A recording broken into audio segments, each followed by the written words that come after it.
అందరికీ praise the lord. శ్రమలు మన మేలుకే.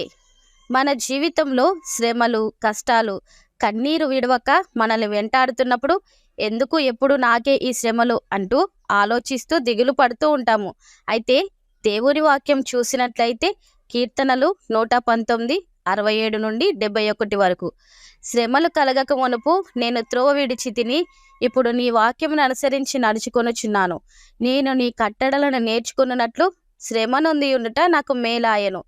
దేవుని వాక్యానుసారంగా జీవించుటకు మనలో ఉన్న మస్టును తొలగించుకొని పరిశుద్ధముగా పవిత్రముగా జీవించుటకు, అతిశయించకుండా విర్రవీగకుండా మనల్ని నలగొట్టుటకు మన జీవితములో శ్రమలు అవసరము. పౌలు గారికి ఎన్నో ఉన్నతమైన తలాంతులు ఉన్నప్పటికీ, ఎంతో ఉన్నతమైన పరిచర్య చేసినప్పటికీ కూడా తన శరీరములో దేవుని చేత సాతాను దూతగా ఒక ముళ్ళు ఉంచబడింది.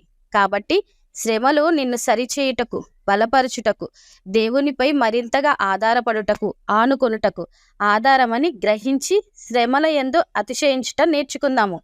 వీడియో కనుక నచ్చినట్టయితే please subscribe friends. Thank you.